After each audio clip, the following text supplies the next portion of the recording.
보이죠? 네. 자,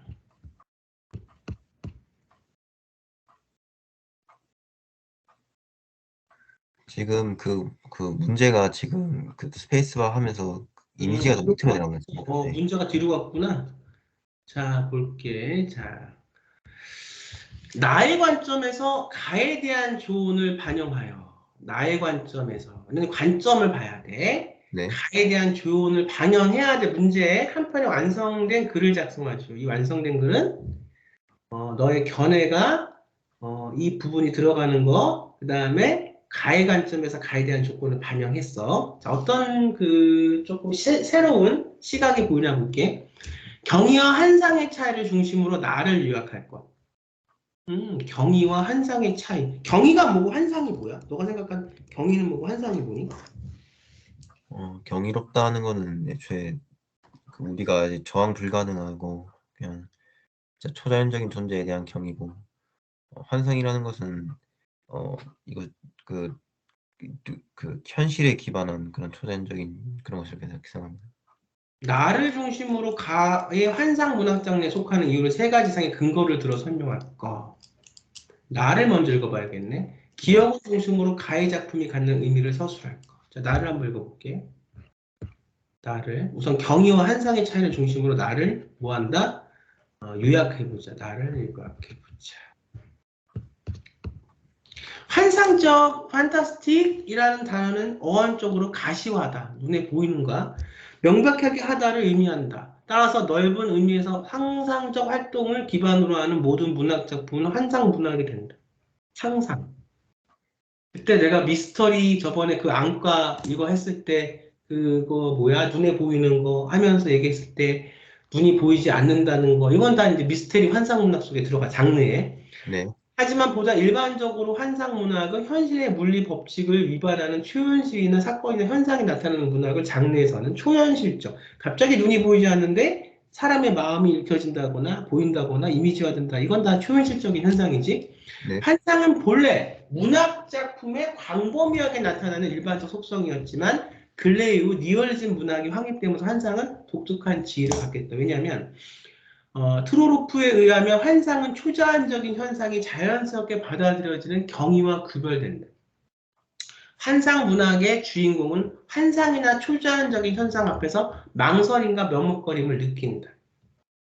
환상 문학은 현실에서 벌어지는 힘든 초자연적인 사건이 이성적으로나 합리적으로나 설명되어서는 안 되며 논리적이거나 개연성 있게 설명되어도 안 된다. 그러니까 이 환상 문학은 다 합리성이 없고 갑자기 그냥 눈에 보이지 않는다거나 갑자기 다른 사람의 마음이 보인다거나 이렇게 되는 거죠. 그래서 네. 논리가 그 안에 들어가는 건 아니다. 등장인물은 초자연적인 사건의 당혹감이나 의욕 놀라움을 느껴야 하며 책을 읽는 독자 역시도 환상적 사건을 받아들이는데 망설임을 느끼도록 만들어야 한다. 즉 환상 문학의 본질은 자연의 법칙 앞에 모르는 사람이 초자연적인 사건에 직면하면서 느끼는 망설임입니다. 이거는 경이로운 망설임은 거대한 어떤 것이 내 안을 짓누르면서 오는 그 선의 어떤 모습이라든가 저 바다의 어떤 모습이라든가 이런 게 경이롭다면 이 환상은 저건 뭐지? 저건 왜 저렇지? 이런 망설임이지. 네. 이러한 망설임, 결정 불가능성으로 인해 환상 문학은 동화나 설화, SF 등에 경유하는 다른 독특한 문학성을 갖게 된다. 환상 문학에는 주체적, 구조적으로 반드시 낯선 존재나 현상에 대한 불안의 감정이 내포된다. 불안이라는 거. 현상 리코르 가장 중요한 게 뭐야? 불안. 얄팍한 어떤 나의 어떤 불안감을 자극시켜서 그 불안감이 극대화되게 해서 어렸을 때 혼자 불 꺼진 방 안에서 혼자 잘 때 왠지 창문이 덜컹덜컹 한다던가 옷장이 이렇게 있는데 왠지 저기서 뭐가 튀어나올 것 같은 거거나 이런 건 다 환상을 만들어내는 하나의 오브제가 되는 거야. 그런 불안들.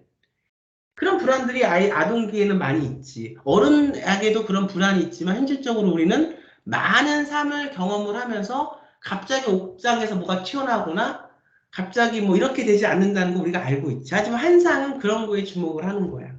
불안하게 만든다. 환상은 현실에 대한 결핍이나 거의 줄쳐야 돼. 불만족이 돌출되어 형성한 것이다. 환상은 뭐다? 현실에 대한 결핍. 우리가 갖고 있는 환상은 다 그 기반이, 그 자양분 뿌리가 뭐냐? 우리의 희망을 통해서 나타나는 게 아니라 바로 결핍. 내가 지금 너무나 배가 고파. 그럼 내 눈앞에 어떤 환상이 펼쳐지겠어? 음식 같은 게 보입니다. 맛있는 음식이. 내가 성냥팔이 소녀를 쓴 그 작가, 너무 추워. 겨울이고 아무도 이 불쌍한 소녀를 조금이라도 관심을 가져주는 사람이 없어. 자꾸 키고 자기가 팔로 나온 성냥을 자꾸 끼는데 성냥은 뭐야? 일회성이지. 네. 성냥을 우리가 한다고 해서 모닥불이나 장작불 될 수 없지만 순간순간 그냥 한 순간이 0.1초나 1초 정도로 2초 되는 그 순간이 따뜻한 거야. 그것들이 모여서 뭘 만들어? 환상을 만들어내는 거야. 그리고 그 결핍은 개인적 차원에서 그치는 것이 아니라 줄쳐야 돼. 현실의 모순이나 부조리와 밀접하게 관련되어 있다.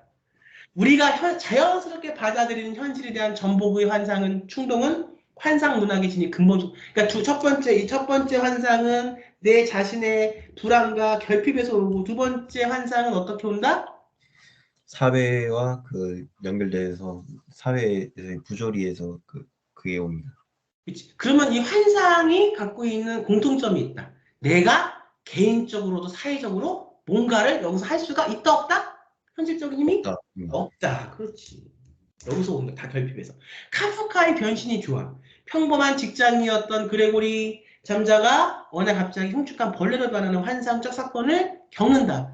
그는 벌레로 변하고 나서야 평범해 보이는 지난 삶 그리고 가족들의 면면을 돌아볼 수 있게 된다. 즉 벌레는 환상을 통해 드러나지 않았던 근대사회의 부조리와 가족 공동체 해체를 극명히 보여준다. 하지만 현실의 벽은 늘 완고하다.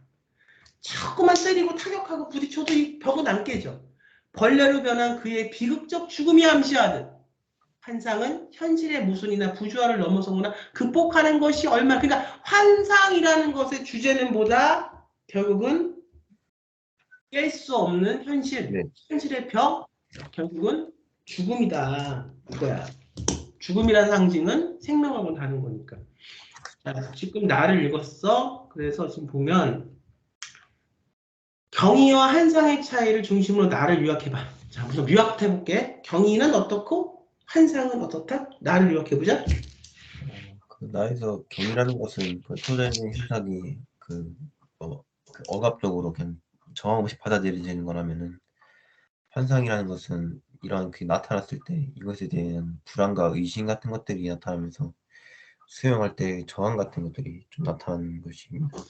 지금 말한 건 경의에 대한 얘기고 또 환상에 대한 얘기야. 자, 여기서 중요한 건 중심으로 나를 요약하래. 중요한 건 여기서 포인트가 나에 있어. 나를 네. 요약해봐.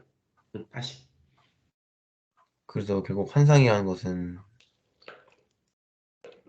불안과 불안이고 이것은 현실에서의 결핍에서 나타나는 것입니다. 좋아. 나는 어떻게? 경의와 환상의 차이는 어떤 것이었어? 하나는 크게 이것은 현실적으로 내가 결핍이냐 아니냐 이 부분이었고 그래서 나는 결국 뭐야? 이 결핍을 내가 이것을 뛰어넘을 수 없는 현실의 벽을 결국 환상을 만들었는데 이 환상은 죽음이다. 이렇게 우리가 좀 요약하면 될까? 네. 좋아. 나를 중심으로 과연 환상문학 장르에 속하는 이유를 세 가지 이상의 가가 왜 환상문학의 장르에 속하는지 세 가지 이상 근거를 한번 대봐. 가는 무슨 텍스트냐? 가는 원숭이는 없다. 윤을명 소설가의 보르게가 없어지고 절대 빈곤이 없어진 오래된 사회라고는 떠들어대는 그것과 상관없이 먹고 산다는 문제처럼 심각한 것이 어디 있단 말이냐. 그런데 이 심각한 문제 앞에서 허울좋은 우리는 말할 수 없이 허약한 존재에 지나지 않았다. 그래서 누군가에게 이 동네엔 등처가들이 많다면서요. 그래서 마누라 등쳐서 먹고 사는 사람의 등쳐가거나 깔깔깔하고 너털 웃으면 웃을 때 우리는 아무도 따라 웃지 않았다. 첫 번째는 여기까지 읽었을 때는 우선 가가 환상문학 장르에 속하는 이유 하나는 뭘까? 나에서 갖고 왔을 때 그런 현실에서의 결핍 같은 것들입니다. 그것이 이제 저 읽어보면 알겠지만 깨지지 않을 것 같아, 이 글은. 딱 네. 벌써 분위기 자체. 우리 그 윤서가 잘하는 게 처음에 글을 쓸 때 분위기를 딱 깔고 들어가듯이 여기도 지금 분위기가 딱 깔린 거야. 소독약의 양내가 다 사라지자면 오후 한나절이 걸릴 것이었다. 자, 기가 막히게 이 이미지를 붙여. 등쳐 먹고 살지 썩었어, 부패. 근데 소독약이 약내가 다 사라지면, 이게 현실적으로 소독약도 있지만 소설을 쓸 때는 어떻게? 이렇게 이미지를 붙여서 중첩돼서 나가는 거야. 오, 네. 한나절이 걸릴 것이었다. 시간이 많이 걸릴 거야. 그것은 그때까지 우리가 매우 자연스럽게 어울 수 있다는 것을 뜻했다. 남들은 한참 일터에 나가 있으면서 또 세상 보란 듯이 노동조합이니 뭐니 만들어 당당하게 뛰어다니는 한낮인데 우리는 이 한낮에 놀아. 원숭이를 보러 간다. 하, 그거 명분 하나 기막힌 기다. 이 숨막히는 시대의 말입니다.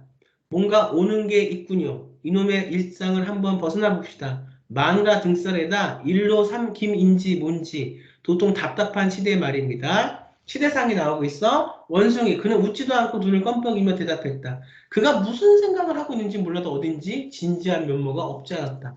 숨막히는 시대란 말은 마치 민주화를 외치며 최고조에 달한 데모의 열기와 그에 맞서 엄청나게 터뜨리고 있는 최륙간의 독한 가스의 14인처 거리를 연상시켰다. 그의 진지성의 전적으로 건성으로 그런 제안을 했던 나는 얼마쯤 주춤했다.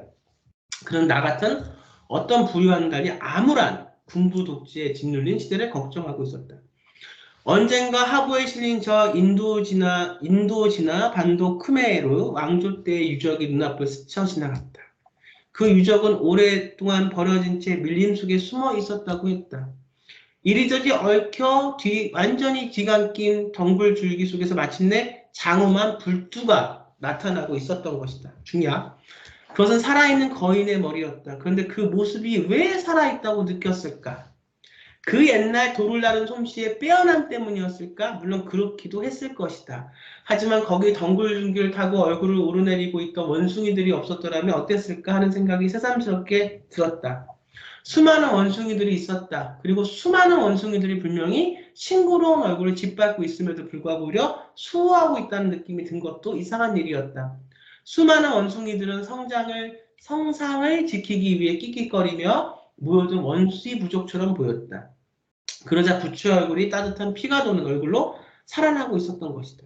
중요한 나는 처음 그 화보를 보았을 때 내가 나도 모르게 숙제를 가진 채 살아왔다는 사실을 깨달았고 또한 그 숙제가 모습을 드러내는 순간 풀리고 있다는 사실을 깨달았던 것이다. 밀림 속에서 부처의 얼굴은 원숭이들에 의해 구원하고 생생한 삶을 영위하고 있었다. 이 사람들이 누굴 놀리나? 원숭이 따위 옛날부터 없었어. 그리고 어서들 돌아가셔. 여긴 해가 진 후에는 출입이 금지되어 있는 곳이니까 경검은 못 읽었어? 일먼 위에 어정거리다가 꼼짝없이 간첩이 돼요. 총마가 죽어도 말 못해요. 아닌 밤중에 원숭이? 무슨 원숭이? 어서들 가쇼. 큰일 날 원숭이? 아니 사람들이고. 자, 지금 원숭이가 보이지 않는 것을 마치 보이는 듯하게 얘기를 했지.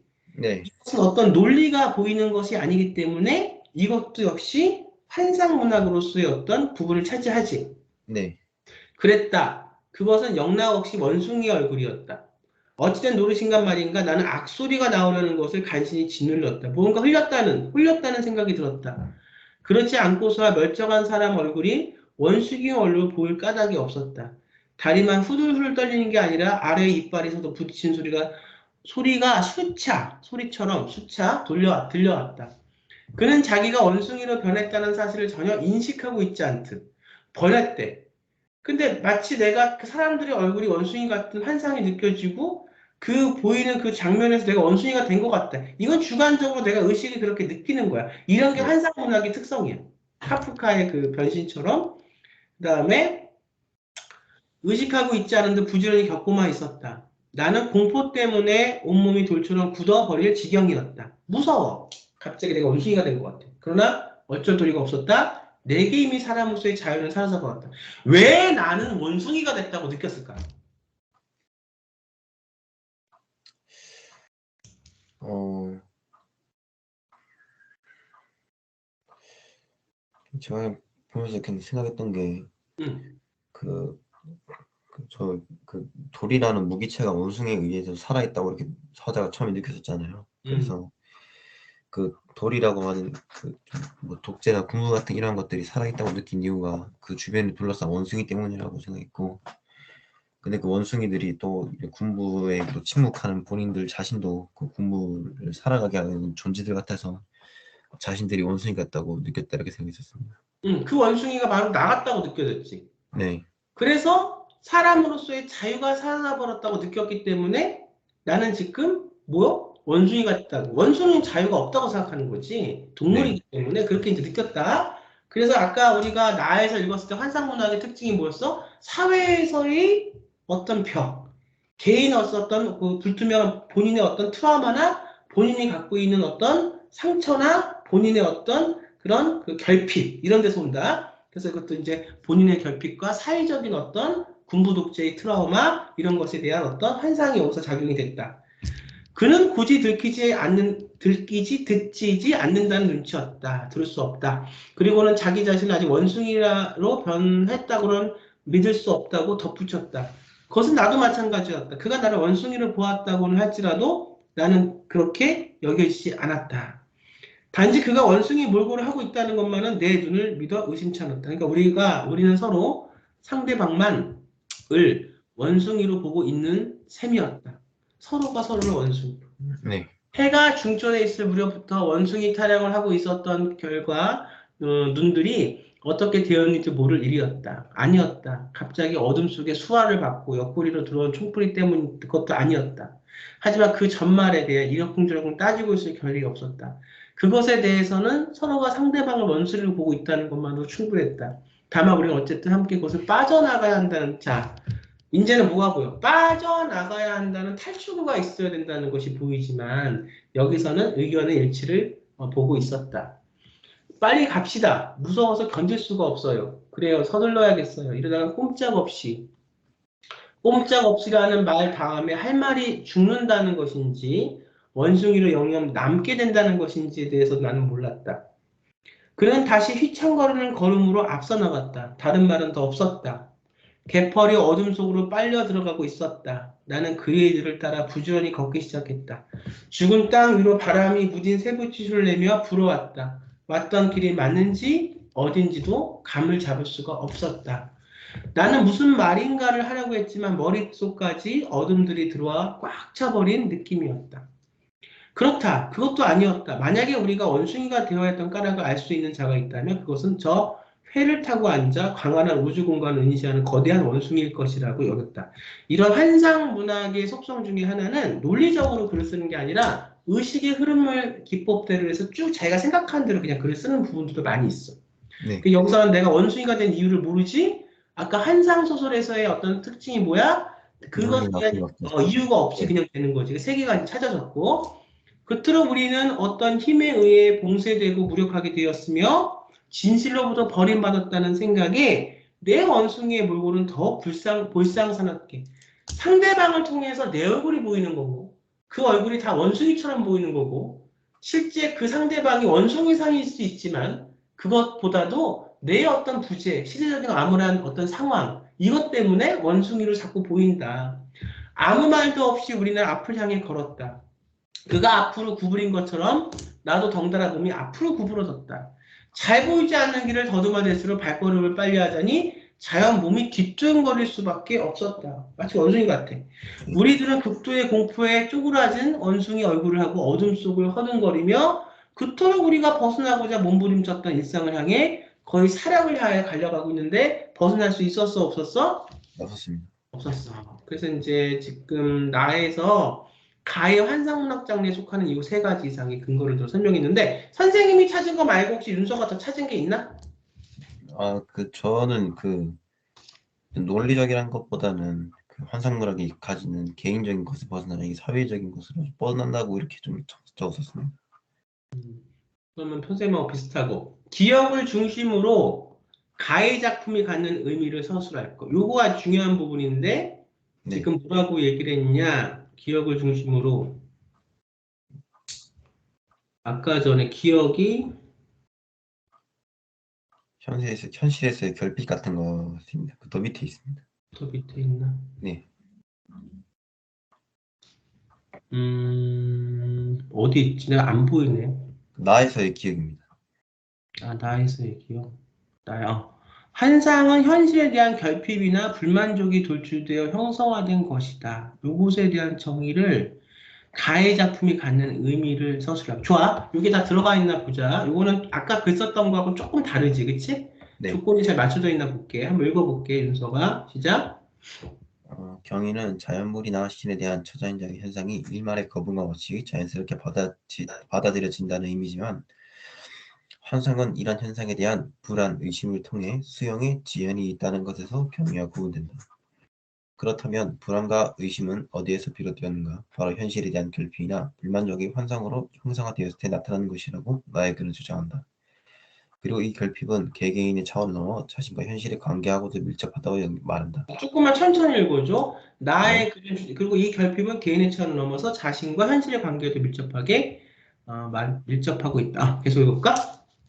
가의 글은 환상문학에 속한다. 첫째, 화자는 크메르 왕조의 유적인 거대한 불두 주변을 서성거리는 원숭이를 통해 마치 부처의 얼굴이 살아있다고 느끼거나 같이 동물원에 갔던 그의 얼굴이 일순간부터 원숭이처럼 보이기 시작하며 현실을 초월한 초자연적인 현상을 경험한다.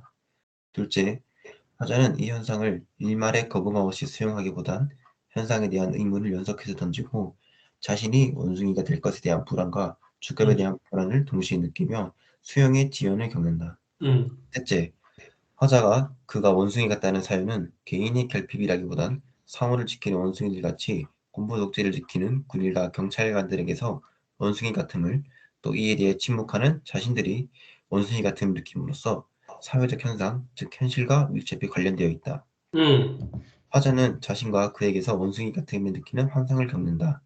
화자는 부처의 종악상을 지키는 원숭이들에 의해 무생물인 돌에서 생명력이 있다 느끼는데 마찬가지로 군부를 지키는 군인들, 침묵하는 자신들이 군부에게 생명력을 선사하는 원숭이 같다고 생각하게 되는 것이다. 이런 부분이 바로 네, 아까 내가 첫 번째 논술에서 부족하다고 했던 너가 갖고 있는 그 생각들, 네, 너의 견해들, 이런 부분이 바로 지금 여기서 잘 썼어. 이런 부분이 여기 들어가 있는 거고, 지금 보면은 나의 관점에서 가에 대한 조건을 반영하며 한 편의 완성된 글을 쓰라 그랬잖아. 그치? 그런 네, 지금 경의와 환상의 차이에 대해서 얘기했고, 환상 문학의 이유를 근거를 들어서 세 가지 이상 얘기했고, 작품의 의미만 이제 얘기하면 돼. 한번 계속 읽어볼게. 그 얘기 있어? 그에게서 일상의 탈피는 민주화 운동일 것이다. 그는 자유의 목소리가 박탈된 일상을 도피하고자 했지만 목숨의 위험을 겪으며 침묵하는 자세로 일상으로 복귀한다. 근데 이게 딱 천, 네, 이게 딱 천재야?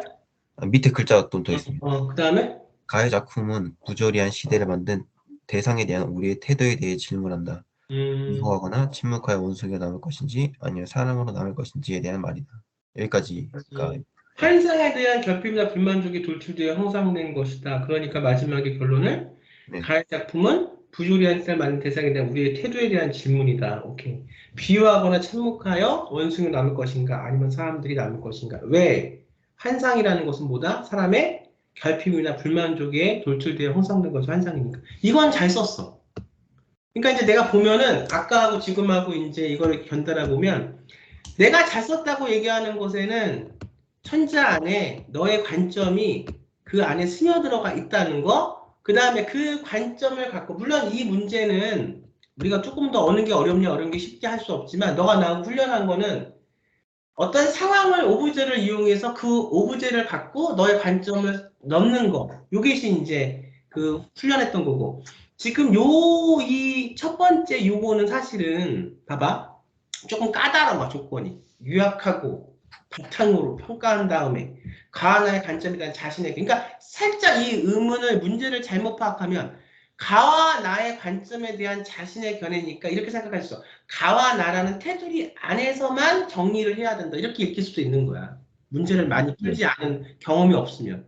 근데 선생님이 본 거는 가와 나의 관점에 대한 이용해서 자신의 견해라는 것은 이것을 오브제로 써서 한 단계 더 자기의 해답을, 내가 이것의 문제점을 해결할 수 있는 방법을 쓰라는 거였으니까 아까 내가 저번 강에서 설명한 부분대로 조금 더 적극적으로 내 생각을, 가와 나를 벗어나서 내 생각을 활용해서 쓰는 게 좋아. 그치? 네, 그렇지만은 지금 나는 조건이 훨씬 가보다는 딱 떨어져. 경의와 한상의 차이를 중심으로 나를 유역할 거, 나를 중심으로 가와 환상문학 장르에 속하는 이유를 3가지 이상 들 거, 근거를 들어서 가를 중심으로 가의 작품이 갖는 의미를 서술할 거. 그러니까 본인이 지금 쓰면서 마지막에 지금 여기도 뭐라고 돼 있냐?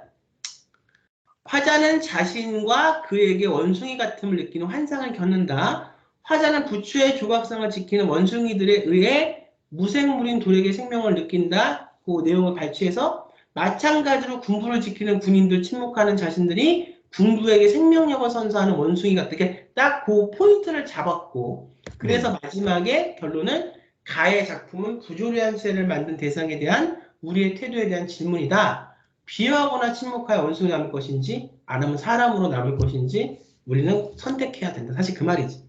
네. 잘 썼어요, 이거는. 이거 조금 그 조건을 잘 충족해서 잘 썼어. 자, 그렇다면 이제 다음 강에서 너가 그건 쓰지 않았지만 질문하기와 2차 구성 이야기, 그 다음에 답하고 그걸 어떻게 쓸지 주제에 대해 생각을 했다 그랬잖아. 네. 그거를 갖고 다시 한번 혹시 그거 쓴 게 있어? 조금이라도? 네, 조금만 썼습니다. 그럼 나한테 우선 보내봐. 네, 알겠습니다. 자, 2분 있다 보자. 네.